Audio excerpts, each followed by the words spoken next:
Alright, so a request was made a while back that I'm just not going to get to, and it was Red Eagle, White Tiger.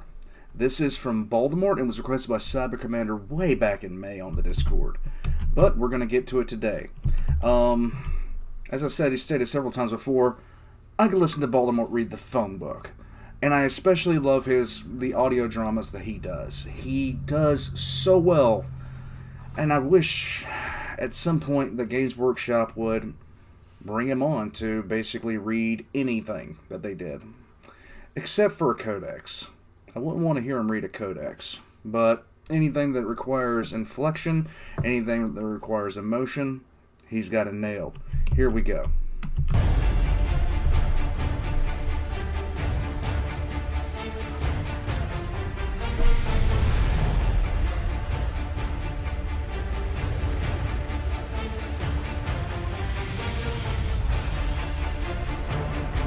Gotta love it. Welcome, gentle listener. I am Baldermort, your faithful servant. It is a compilation of one of the ongoing plotlines of my fan fictions that are used to explore and demonstrate the setting of Warhammer 40k. The grim darkness of the far future, where there is no time for peace, there is only time for war. I do use musical themes, so often you will find the same tracks in each entry on one of these videos. But do bear in mind that these are musical prompts, for often the stories can be weeks apart in their continuation. So I feel the music kind of eases someone back into the storyline and the mood. Many an entry is the result of a vote, as I will leave many a tale on a cliffhanger, and then get the gentle listeners to forge the narrative by voting in the comments, so they can control the direction and events of the story. So, if you enjoy any of these stories, then do watch the weekly entries on the guides and prepare to exert your own influence and vote on the storylines. Now, I very much hope you enjoy the following compilation. I have no doubt that I will. Osmo Guy Otoro. Osmo Guy had always been different. His father was taken by a plague when he was barely born. The same plague that also ravaged his mother. She barely came out of it alive. Her fortitude was broken, and most days she lay in her tent, watching the world go by, her spirit shattered by the loss of her husband. So there was no roughhousing, no tickles and chases for Osmo Guy, as there were no hunting trips and no fatherly direction, no guide to make the world of men make sense. Osmo Guy was different to all of the boys in the camp. He was quiet and sullen and serious. He would only laugh under one strange circumstance, which all now knew so well. During or before a storm. On the first night he crawled, he was found outside during a storm, laughing while being drenched, his gaze on the lightning ignoring the winds and pouring rain. Osmo Guy laughed. On the first night that he walked, he was again found outside, his fist clenched and pumping as a storm approached. He laughed hard and expansively, the only time he ever seemed to be off his guard, even as so young a child. Brought back to his mother's yurt, she had barely noticed he was gone in her world-weariness. She would often regale Osmo Guy with the tale of how his uncle, the Khan of the tribe, had brought him in from the pouring rain laughing himself. When asked why he too laughed, the Khan replied, "Osmo Guy reminds me of my brother, his father. He stands before the gale with a clenched fist, so people think he challenges the sky. I know better. He is laughing because he is excited. He is laughing with the storm. A mightier son a man could not ask. He makes me miss my brother very much." As he grew, Osmo Guy would blaze his own trail, make his own path. He often went off alone and learned from the open steppes, Father Air and Mother Earth. He would spend entire days away, alone, just he and the steppes. He watched the hunting pattern of the eagle, its patience, its prey, its swift and deadly strike. He learned the hunting pattern of the fishing bear, its swaying stance, its single killing blow, its scooping up of the fish on its claws. But he was always active. Despite his expression being always unreadable, always guarded, Osmo Guy was always active. None were faster, none more accurate, none more driven. But Osmo Guy was always alone. He would demand to be shown how to do a thing, but always only the once. Then he would do whatever it was for himself thereafter. It was said by the other children, and even many parents in the camp. A fire burned in Osmo Guy that burnt all around him. None tried to play with Osmo Guy, for he did not play. He learnt. Everything he did was a step on his way to becoming independent. He was too intense. So it was that when the time for the trials came, all knew who would be the one chosen. It was always going to be Osmo Guy.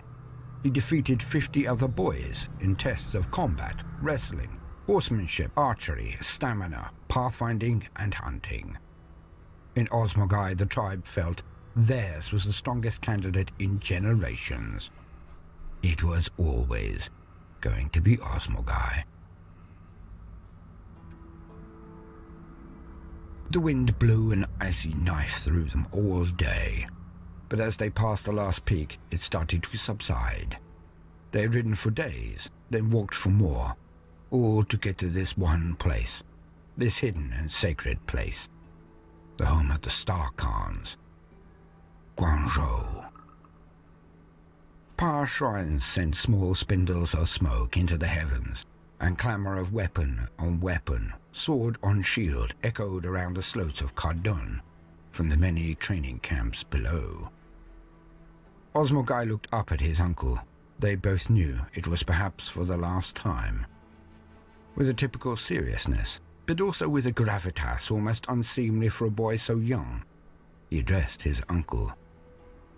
"I wish to thank you, brother of my father, uncle of my blood." "For what do you thank me, son of my brother, Osmo Guy, son of Osmo Guy?" intoned the Khan, equally formally, but with a twinkle in his eye, and no small shadow of regret. He had chosen Osmo Guy to succeed him. But this way was better, to be a Star Khan. Osmo Guy would not now have to slay all of his male cousins, as was their way. He continued, "For the beatings, I did not understand why you had me beaten at first. When I let the other children win at racing or archery or any contest. For a long time I hated you, uncle. But then I realized. You had me beaten to prove I should not do anything less than my best, no matter who was watching, no matter what happened. And it is this lesson I take to the Star Khans, to this place. I will always do my best. I will always be the best." The Khan looked down into the wide eyes, the earnest eyes, of his brother's son, and said, "And that is why many will hate you, Osmo Guy, son of Osmo Guy. Because you are the best. All men are men, as all boys are boys. You will have no friends, my nephew, for none can stare at the sun each day without starting to squint. But you will be feared, and you will be respected." The two then trudged the many ice and snow-covered steps to the gates of Guangzhou. They did not speak ever again.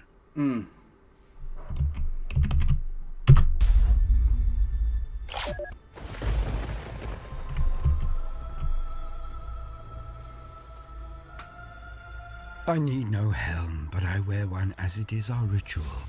It separates me from the one who walks the paths. I am now complete again. I am now whole again. I am what I was always supposed to be. I am a warrior atop a Wraithbone's steed.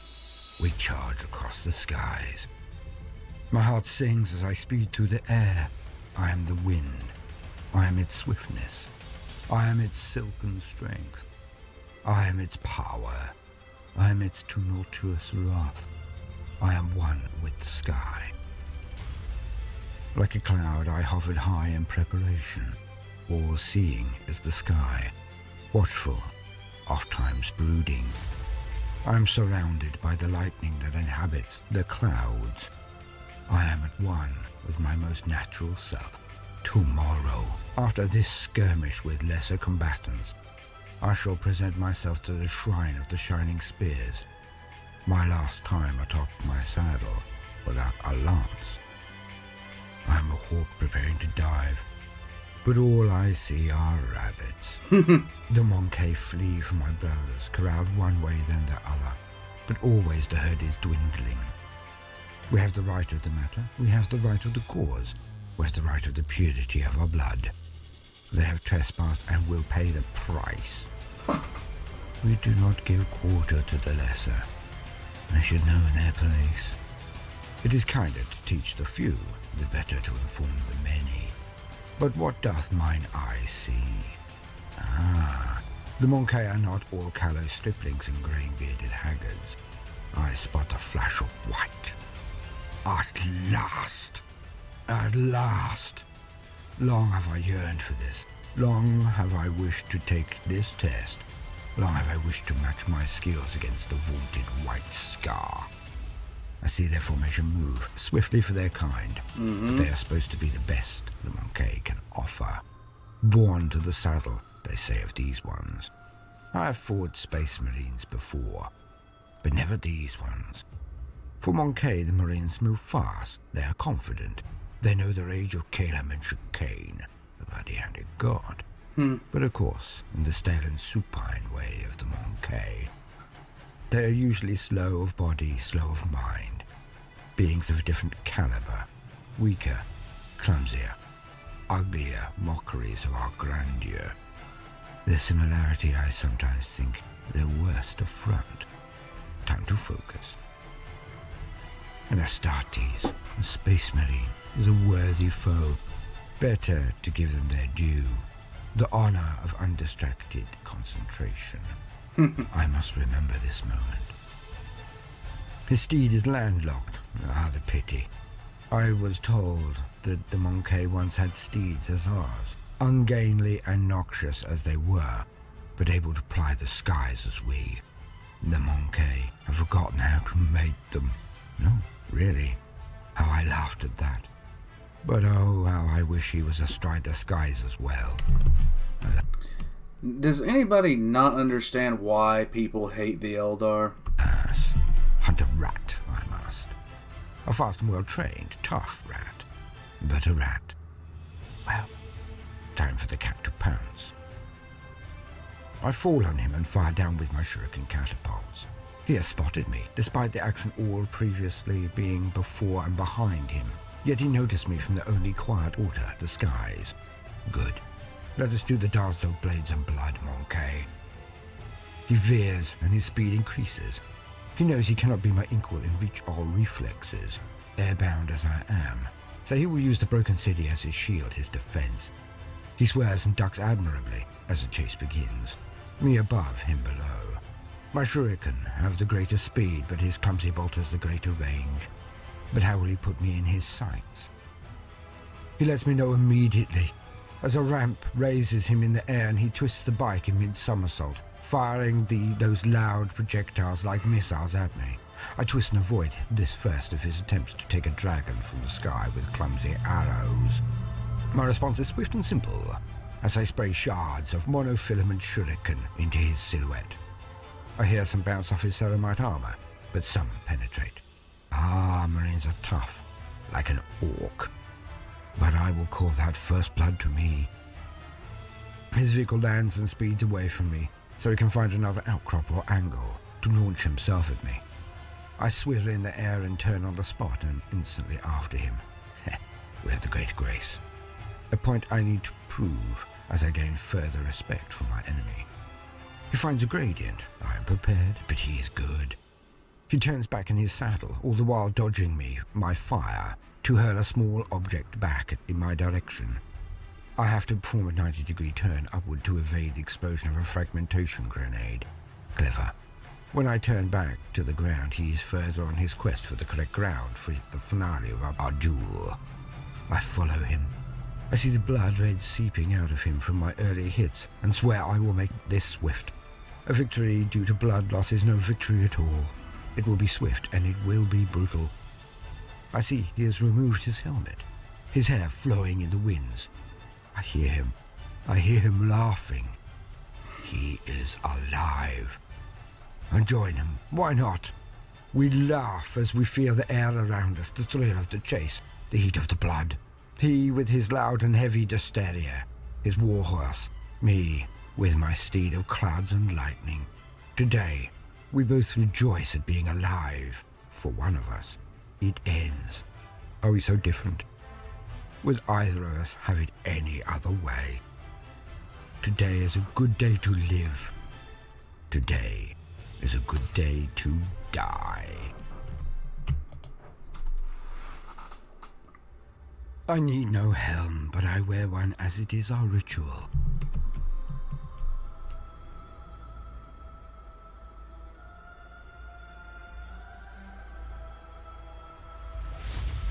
I see him, waiting in the skies.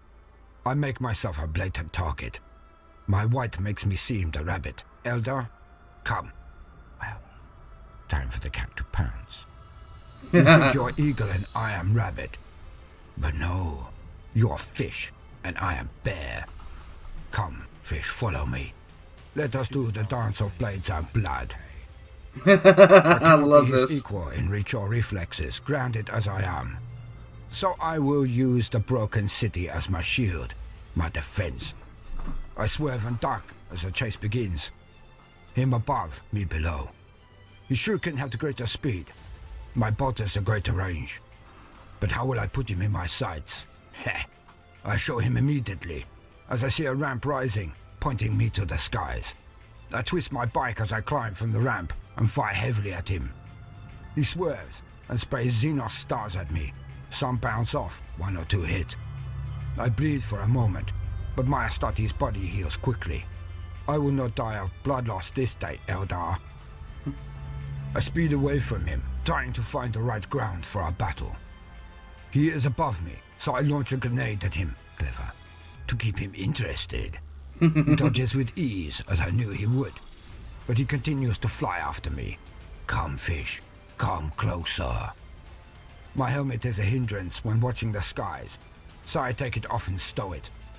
The wind flows through my hair against my face. I laugh. I feel alive. And to my surprise, the Elder joins me. We laugh. Are we so different? Come, fish, follow me. For today is a good day to live. Today is a good day to die.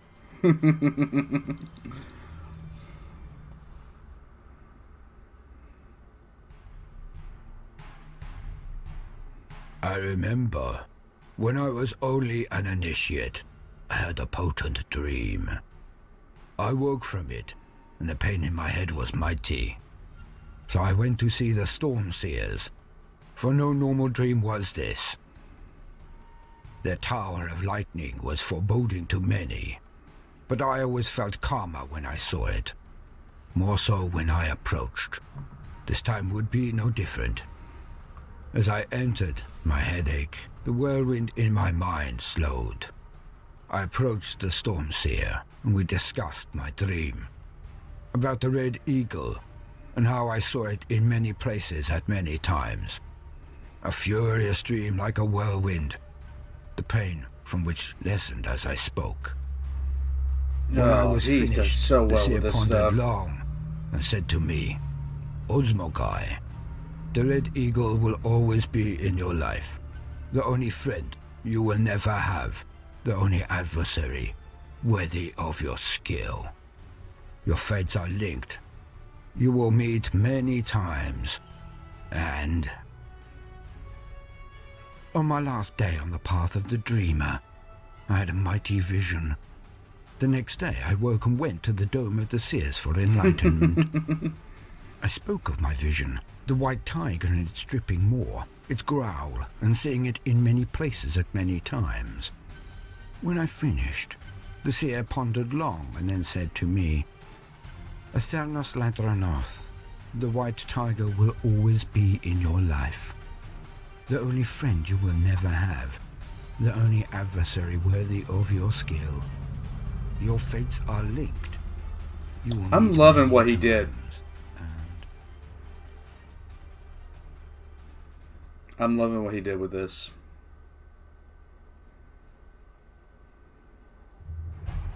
We chase each other down endless roads.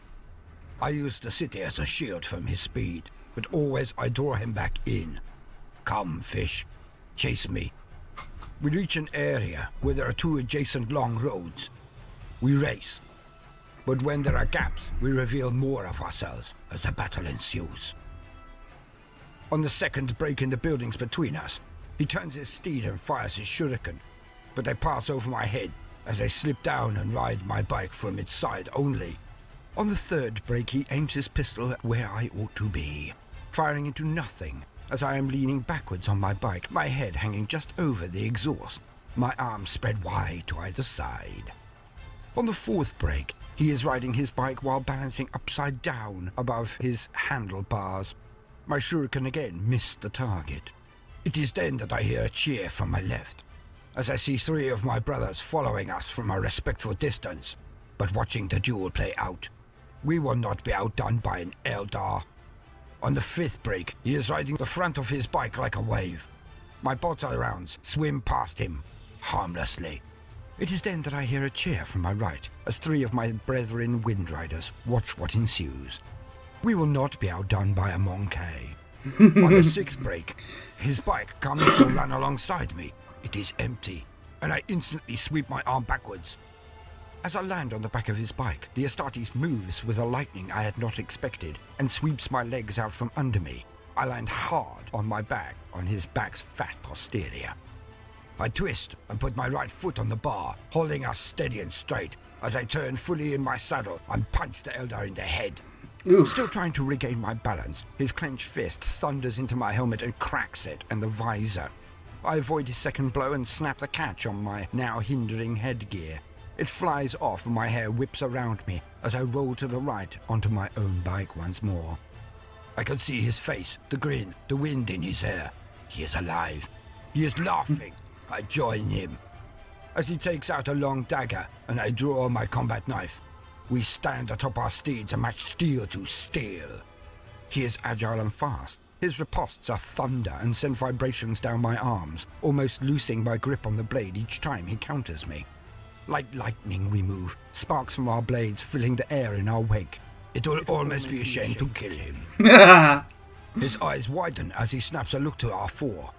I follow his eyes for a fleeting second and see what he saw.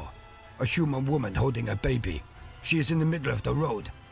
We are seconds away from crushing her. I snap my eyes to his. I snap my eyes to his. In one fluid movement, I slip my knife into its sheath and extend my hands. In one fluid movement, I slip my combat blade into its sheath and extend my hands. A scream in my mind. A scream in my mind. We push off from each other, and my bike careens towards a wall, close but harmlessly past the woman and her child. I launch myself from my bike and roll to reduce the impact. My bike is gone, but so is his, as I see it plant into a building. He is already in the air, coming down at me. I'm loving this.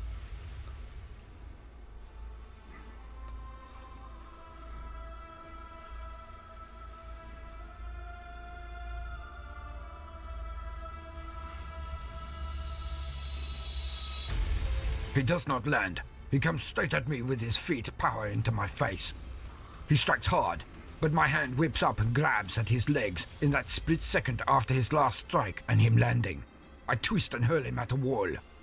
He caught me. How? I fly into the wall and land hard. The air explodes from my lungs as I feel my armor absorb enough force to prevent my spine from shattering. But it is close. How did he move so fast while my foot was in his face? He lands and rolls and springs at me, low and ready. He comes down with a huge knife strike. I dodge to the side and come over with a swing of my own. His hand moves fast, but mine slightly faster. The impact slowed him more than he knows, and I catch his hand. I then bring my other arm up and pull his arm down and hear the crack as it bends backwards 90 degrees. He snaps my arm like a twig. Lightning of pain courses through my veins, but I'm ready, and as the knife falls from my right arm, I catch it with my left and slam it under his armor at the shoulder. As I let go of him with my right arm, as it is now useless, the other knife cutting off all sensation. I grab his knife with my left arm and pull it out. Covered in my own blood, it is still beautiful up close. So ornate. I am reminded of the weapons of my own people as I stare at it, covered in my blood. I step back to view my handiwork and lament my end. He now has my knife. He cannot harm me without the knife. My armor is too strong. I cannot harm him without the knife. His armor is too strong. The knife lands before me in the dust. I look up. His people make a sound like a cheer from behind him. I half expect him to leap on me as I sweep down for the blade, but he just takes a step back. I step back and allow him to pick up the blade. If I am to end him, or be ended this day, it will be with honor. I love it. As his hand touches the blade, as my hand touches the blade, I hear the squawk of an eagle. I hear the growl of a tiger. We circle each other, our expressions identical. Surprise. We circle each other. A group of new riders enters the scene. Their sky bikes sweep down the road, but their livery is different. Green, not red. They move towards the woman and babe, stock still in shock at their near miss, but they are not so kind. As her head topples to the floor, both the white scar and the same horned warrior sneer, and see the sneer of the other. These are not the same. These are butchers. With the advent of the new force, the white bikes of the scars ride in and pick up their ally. In tandem with them, a red bike comes hurtling down to pick up the wounded Samehorn warrior. As both are dragged away from their very private fray, their eyes lock for a second, and they both offer a warrior's salute. I will see you soon, White Tiger. I will see you soon, Red Eagle. I love it. White Tiger will show you mercy only once, but thereafter he will always try to slay you. If you do not fight at your very best, Tiger will eat you alive. He will be there to test you, to allow you to grow, and to help you on your way to the cloak of many colors. But in the end, it is you who must save White Tiger, or your family will end in infamy. Red Eagle will receive your mercy only once, but thereafter he will always try to slay you. If you do not fight at your best, Red Eagle will kill you. He will be there to test you, to allow you to grow, and to help you on your way to the seat of a Khan. But in the end, it is he who will save you, your company, and an entire sector of the Imperium. That was over 100 years ago. Against all the odds, against the rule of logic, we have met so many times. I am the hidden scuttling one. I am the scorpion's sting. I am the assault marine. I am the onward rush of the Khan. I am the dark one, the reaper of souls. My hands extend, and something dies. I am the devastator marine. My brothers advance under the cover of my fire. I am the bird in flight, the hunter of the skies. Once more my crimson cuts the clouds. I am the pilot, the finder of ways in my warhawk of metal. I am the avenger dire in countenance. None shall pass my line. I am the tactical marine, the center of all ways. I am the warlock, my mind, my weapon, the warp mind to command. I am the sergeant. I lead from the front, my men with me. I am the dragon's breath, the fire of destruction. I am the lieutenant. My word is law, my experience and training guide me. I am the autarch, the many-colored one. All paths my feet have trodden. I am a Khan, first among equals. One day we shall meet again. This is awesome.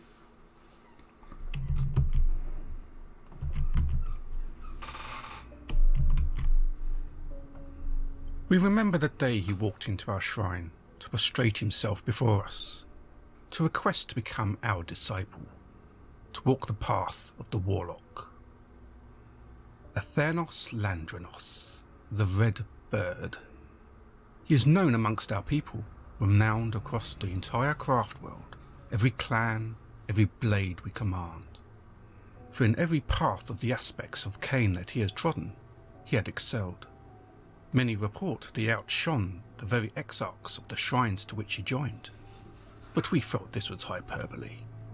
Our people need so much to believe, to hope, so we thought they floundered, and desperately reached out to anyone, anything that could fill this void, this need.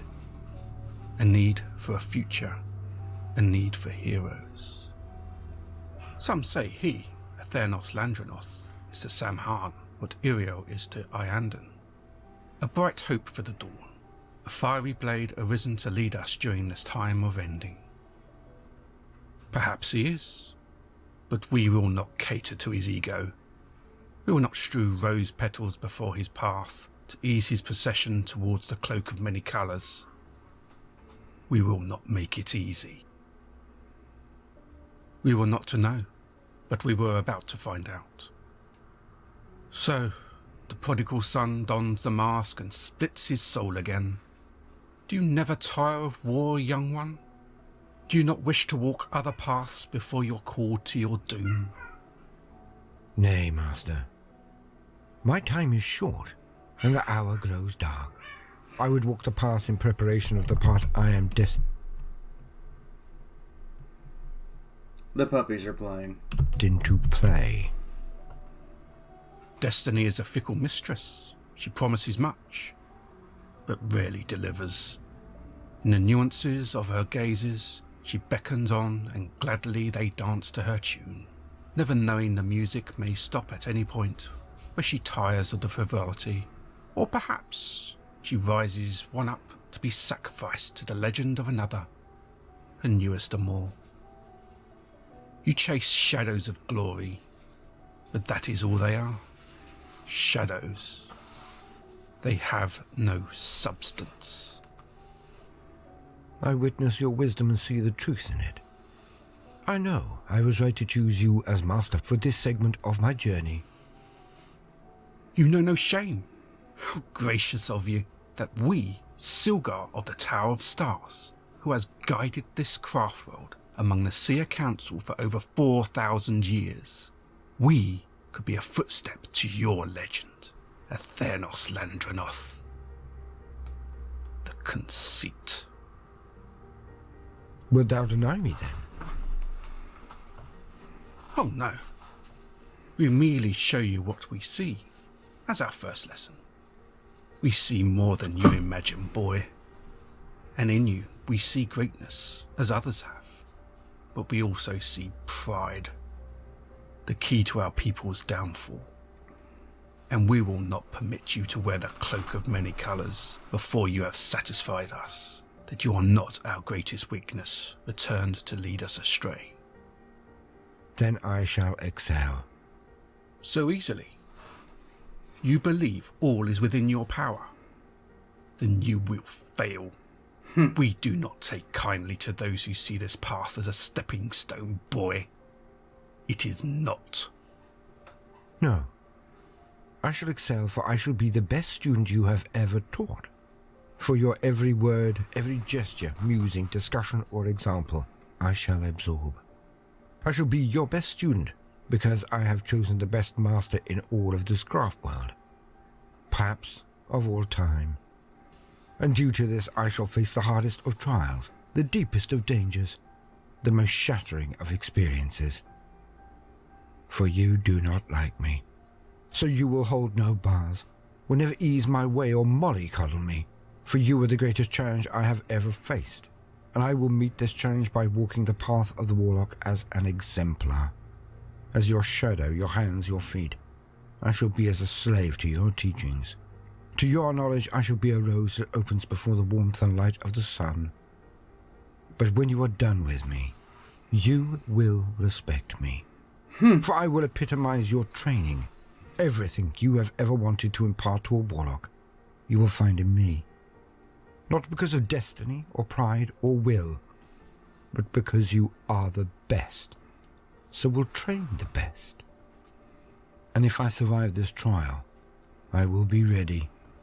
Ready for whatever may come. Destiny or no.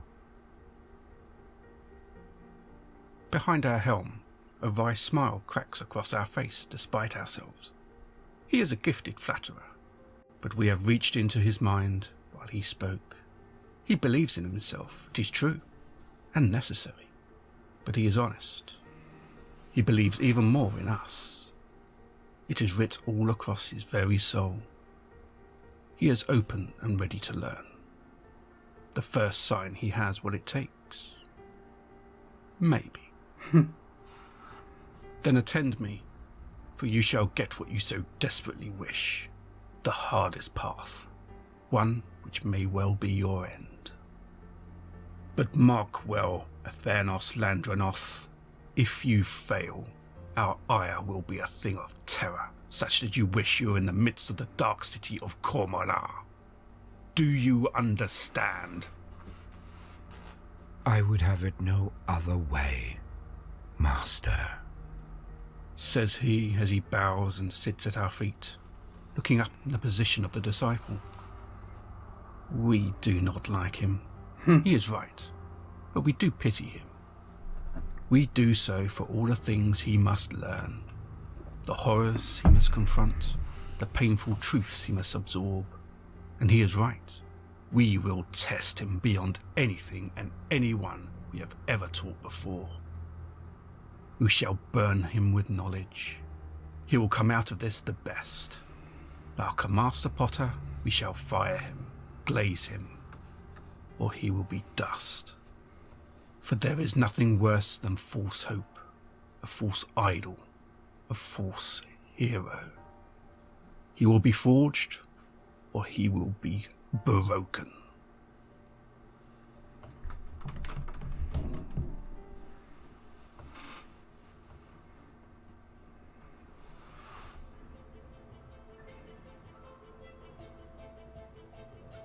We are amidst the clouds, atop our Wraithbone jet bike. Our warlock council is around us. The one who wears the cloak of many colours, the autarch. He asks us to see. We coordinate.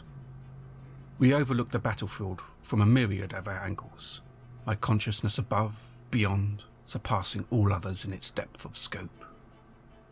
We sense new players on the field before ere they appear. Astartes, Mon Kai.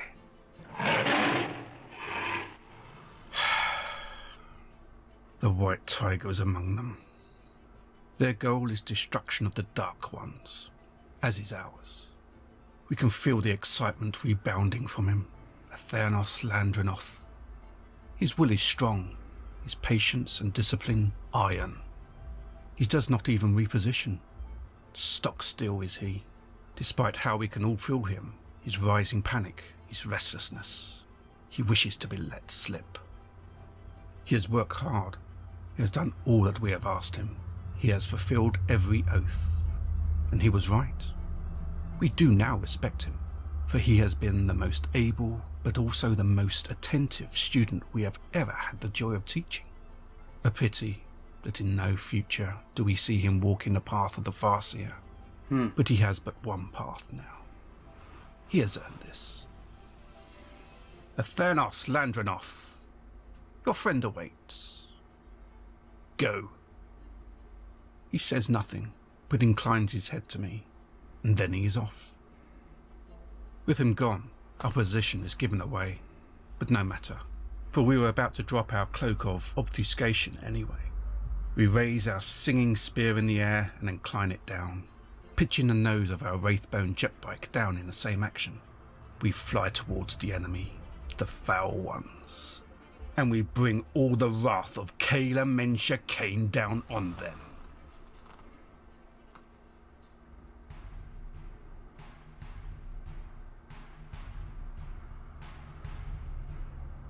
I need no helm, but I wear one as it is our ritual. It separates me from the one who walks the paths. The Khan has command of all here. The matter is of such importance. The lieutenant is down, and so as senior sergeant, I am now his hammer, the one to lead the way, his fist. And the time is nigh. We have been fighting our way through these scum for hours, heading toward the monster in its lair. We know there are a pair of greater demons here. We must destroy them. After hard fighting in the skies, few vessels remain to us, even fewer pilots. And my Khan had need of the speed of the winds of Chigoris this day. Hence do I sit in the cockpit of a landspeeder typhoon. Beside me is the most important man in the battle we're about to fight.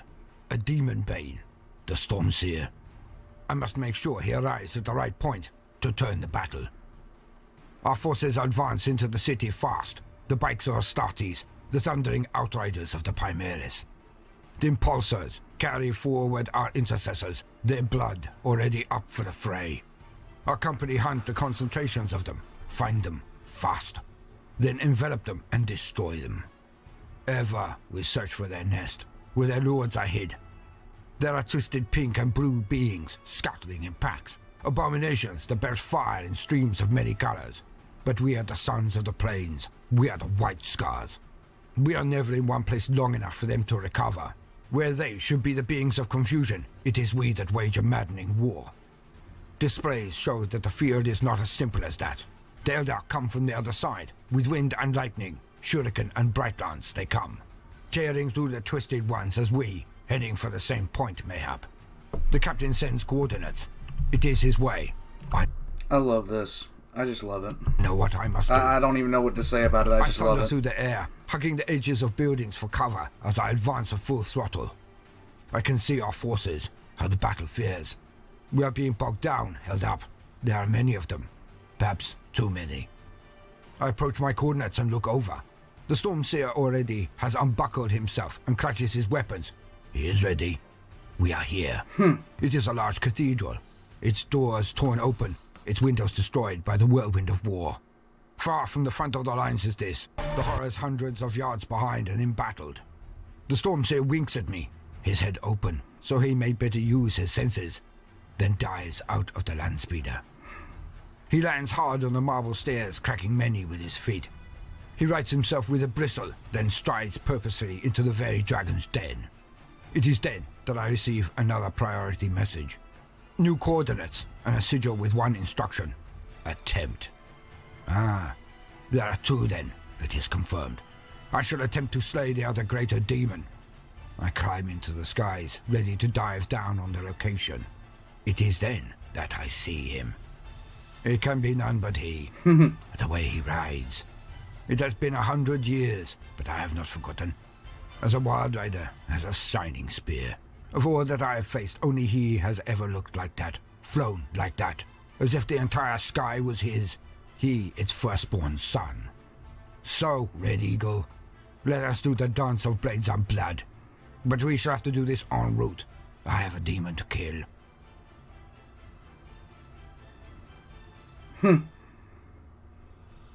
So good.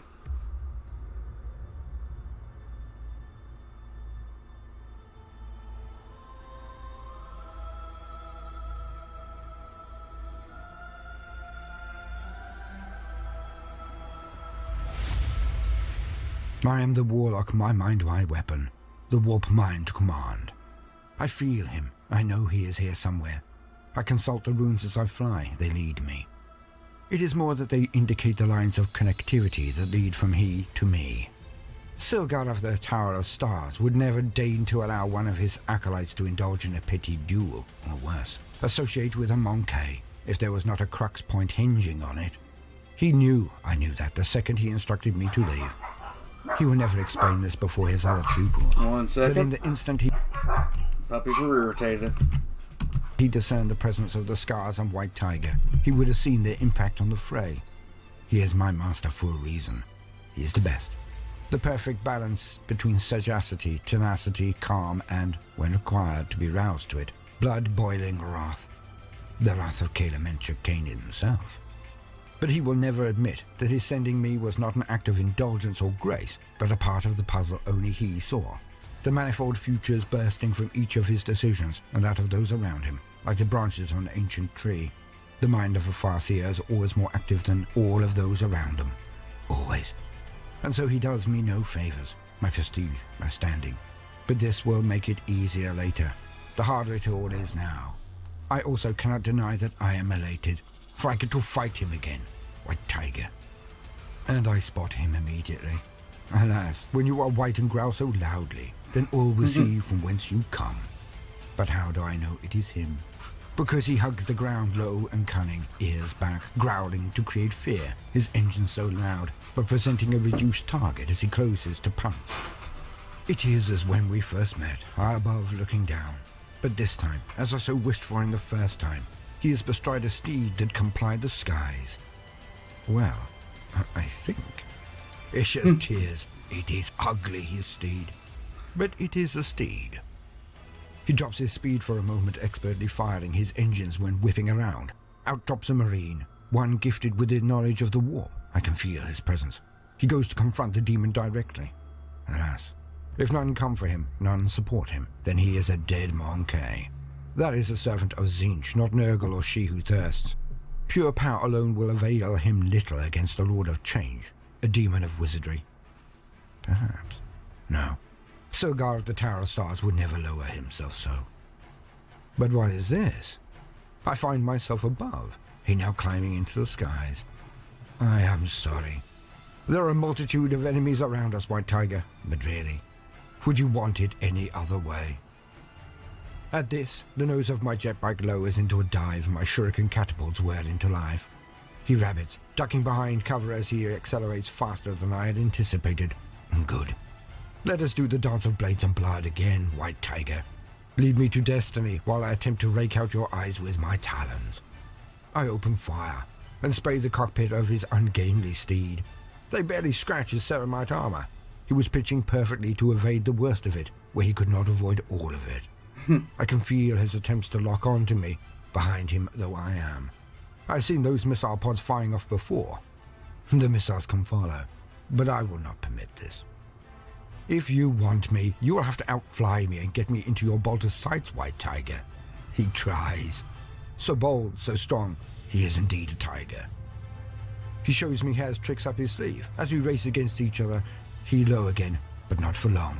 I pass a hab stack and he is there, practically beside me.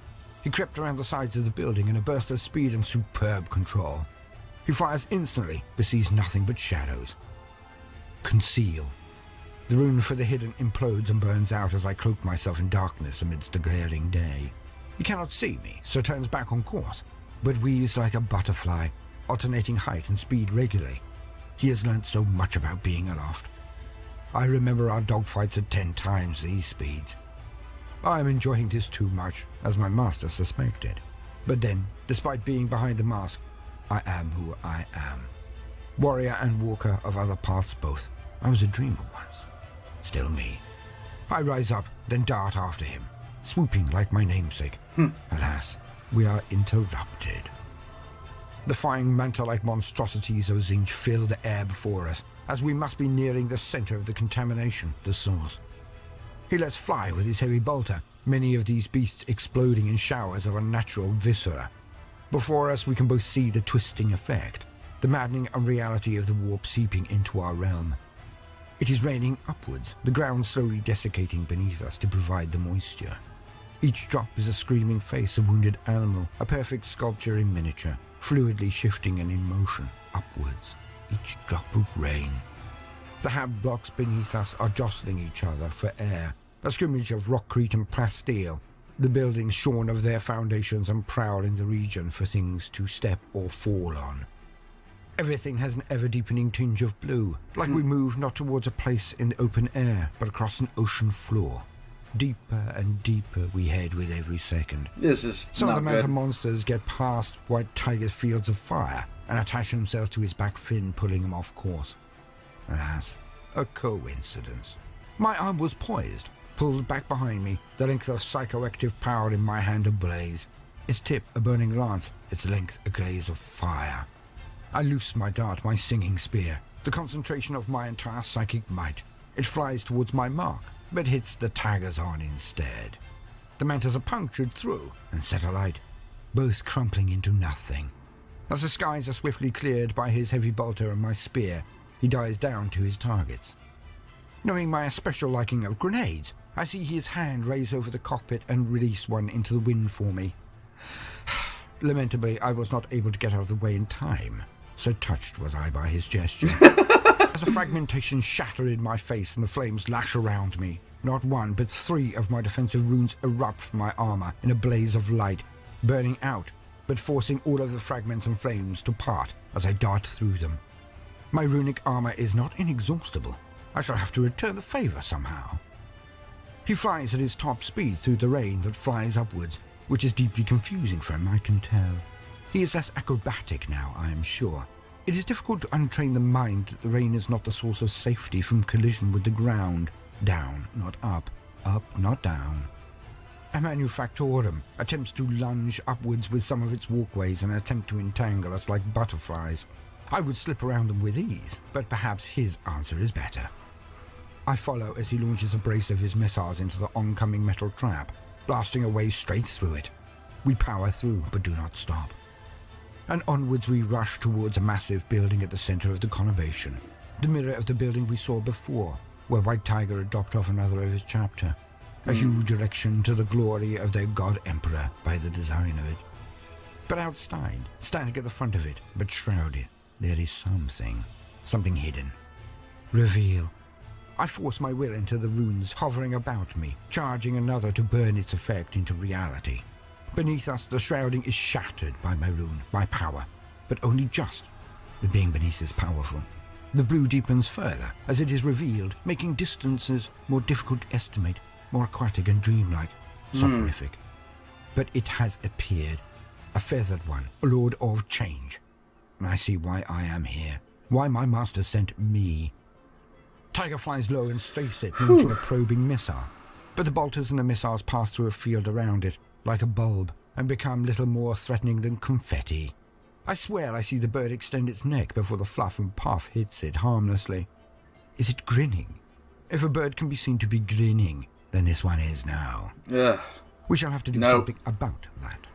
Tiger has circled fast but sure, taking in every angle. I switch to my otherworldly senses, to witch sight, to gain the lay of the land. Power is flooding from it, like fountains of might being released in steady flows into the very veins of this world. The being is weakened. It has rooted itself to the spot, to be the central funnel of the energies from the rites across the entire globe. He is forcing his will into the world itself, to corrupt every blade of grass, every rock, every river, every mountain and prairie. Seriously, that is super chicken if I've ever seen anything like it before in my life. That is flat out super chicken. But he This is KFC's revenge. This is Lee's General. is immobile. But he is not This is the thing that put out Popeye's right eye. defenseless. Bubbles of rockcrete now float upwards in a huge area. Like mines, if he or I go within meters of them, their suspending fields burst. But they will fall in different directions at different speeds or gravitational pulls. A mystery to the eyes. I rely on my witch sight for clarity. The thing has thrown them up to deflect White Tiger's missiles, his bolts, the shuriken from my jet bike, the burn of my singing spear. Neither of us can get through its defenses alone. Ah, Silgar, you old fox. I burn through more of my runes as I affect the strands of reality. I am fast enough for my jet bike, but White Tiger has a fat grox of a steed. Protect. I throw the folds of my mastery over him also, positively nudging fate here, bustling her along there, always through my runes. I would not directly touch the warp when in the presence of a feathered one. Oh, no. By working through the middle ground of the runes, I can access my powers, our Elder Eye strength of old, and remain pure, untainted by the feather one's filth. My training has indeed been superlative, as my reactions ply the waves of discord thrown off by our adversary. and I weave the strands to our benefit. Rocks bounce off harmlessly, when before fate had decided they would have grounded either he or I. Direct lightning columns from the Feathered One are just off, shunted by the power of the runes. Just. I see it is time to go on the offensive when White Tiger target locks me. In the midst of fighting a greater demon, he has taken the time to try to kill me. I laugh. I know he is laughing as well. I know it. Especially when his thumb squeezes the release and the entire contents of his missile pack slips from its moorings and leaps through the air towards me. Aha! I see his plan. Well, unless it is just my demise, of course. I laugh harder. Tears near rolling from my eyes as I see him dive towards the Feathered One, drawing its fire. Emboldened, I burn yet another rune as I feel the wave of warp energy cascade towards him, the Feathered One attempting to scare off the tiger. It fears him and his large vehicle being used as a weapon. It knows well, as I see the target preparing to jump out of the vehicle, but has stopped still. My rune takes effect and his paralysis, his palsy, well, more mesmerism really, is broken. He leaps out, his fat grox aimed directly at the Feathered One. The heat-seeking missiles he gave me to play with are following me and gaining. I twist and dive, flying faster than I have since I held a shining spear to avoid them, but also to guide them. I flip my bike over in the air and drag the missiles with me toward the Feathered One. I guide them round and round the rock crete and straight towards him. Now it is time for me to prove my knowledge. All of my training has brought me to this point, this moment. Sugar of the Tower of Stars knew this, my final test. I know he watches. I will prove it. Prove I am the best you have ever trained in this one feat. Time to be about it. As fast as I am, my runes circle around me, as I power everyone simultaneously ready for this display. You see, the dreamers and glyphs that float around the Feathered One are potent. No one thing will bring them down, not from either of us here, because they are simple attacks, and power is less important than complexity when dealing with the beings of Tzeentch. I could throw blasts of my own, or my spear, but they are only psychic manifestations, well, mostly. The missiles of the Marine are physical, as are the shuriken or bolters, but when combined, ha! I saw White Tiger's ploy and now fulfill it. Restrain. A rune explodes and the Feathered One cannot move. Time slows for it. Now its own aquatic effect is turned against it, as the bird moves through the bottom of the ocean's depths. Jinx. A rune explodes and a dark cloud of energy, a curse is miasma, blooms around the Feathered One. All blows will now be felt more keenly. Innovate. Drain. 2 runes explode, and the curse deepens, sapping the thing of its supernatural strength and speed, for seconds only, but it is enough. Horrifying. A rune explodes in a wave of fear as he threw at my ally, now descends on the demon.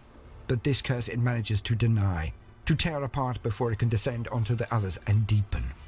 As I lead the missiles toward it, I know things will be tight. I have just burnt through most of my runes, so this had better work. 2 left. Empower. I raise my arm back and launch my singing spear with all of my might. It slams towards the demon, and I follow up with a direct use of power. As the singing spear strikes the shield, my own energy lashes it too. Mystic might of 2 flavors. Last one. Quicken. My last rune explodes, and time is again on my side. All around me slows, and I feel a free hand for a mere second or 2. I fly straight towards the demon, only pulling up at the last second. You can see why I cursed it so much before this. And then my spear, my energies, are less than a second later matched with the many missiles and the ugly but large and explosive vessel of the Marine. All hit it. The curses, the spear, my lightning, the missiles, the speeder. All hit and keep hitting as the missiles explode in quick succession. And as I pull up, I know my bike is doing most of the flying. I can barely focus, barely stay atop my steed. The exhaustion. But I do. The Feathered One is gone. The first sign of this is the bubbles of rockcrete all falling at once. The power simply turned off. I sit atop my bike and chortle as White Tiger has to run and dive and duck to avoid being crushed. I have not the energy for the belly laugh it would usually elicit, but I will never forget it. Watching him leap in long strides and pounces, as his namesake. But it is over. Here, at least. The feathered one is banished. The other is being dealt with. It seems my master has decided to destroy it personally. And I almost pity the demon. Alright, like I said, I don't really talk much when Baldermort does this kind of stuff because it's just great to listen to. And I'm glad that you guys are stuck around to listen to it with me. We have a short little bit left to go, and let's get started.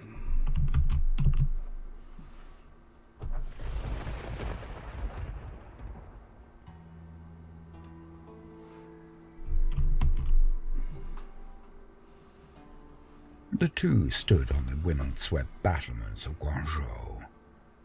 The captain's presence had been requested by the master of the hunt himself.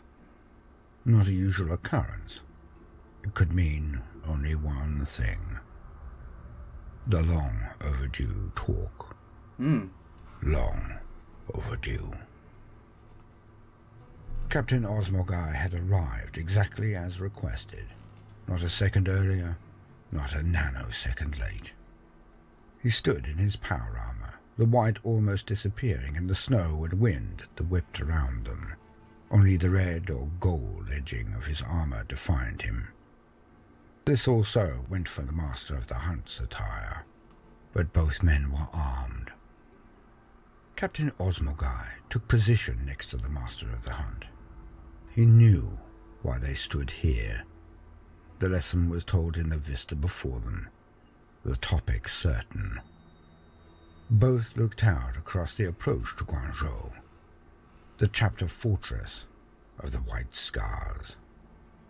The thin line of the approach up to the fortress bristling at every pace with a silvered skull atop a tall pike. The results of the hunts. The enemies of the chapter revenged. "Let me be candid, Captain Osmo Guy," began Corsaro Khan. "It is pointless to do otherwise, Master of the Hunt," said Captain Osmo Guy. "The hunt is one of our most sacred rituals. It is who we are. We name a foe of our chapter, an enemy who has escaped our wrath. Then we hunt him, and we slay him.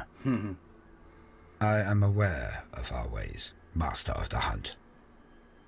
Then you are aware that the name must be entered onto the rolls before a hunt can be called. Of course. Then why, Captain Osmo Guy, have you not entered the name of a certain Eldar into the rolls?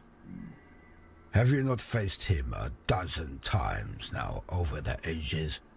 Has he not fought against our chapter more times than any other individual in our recent history? Yet his name is not on the rolls. Red Eagle, as you call him. Why? Though he be Xenos, Eldar, of Craftworld Samehan, though we have pitted our skills against one another over the ages, he is not our enemy. The master of the hunt now turned bodily and looked directly at Osmo Guy. The captain mirrored the move. Both now stood with arms wide, hands on hips, squaring off. Both had their hands dangerously close to their swords. Your words eat themselves, like a snake devouring its tail. No, they do not. I take my calling, my destiny, from the Stormseers, for I will meet the Red Eagle again many times. I have never restrained my hand, never shied away from slaying him. We are equally matched. But one day it is prophesied that he will aid us, aid me, in saving a company and a sector. It is foretold. Then, when this is over, the very moment this prophecy has been woven, then I expect his name to be on my list. You are not needed for me. The time approaches, I go. I take my company to a small world called Abundance Tertius. For it is foretold that in our last meeting one of us would die. If it be me, then you can add his name to your list, personally. Mm-hmm. The two glared at each other for what seemed an eternity. Then both nodded, and Osmo Guy twisted on his heel and stalked away. Khosala Khan looked out across the wide expanse approach to Guangzhou and the many, many thousands of silver skulls there contained, each one an enemy brought low by each successive master of the hunt. The master, Khosala Khan, grinned to himself. Osmo Guy. He saw so much of himself in the young captain. But if Osmo Guy did not return from this agri-world, he would add the name of the Red Eagle, or Tarkos Samhan, to the list. Then he would hunt him, and he would kill him.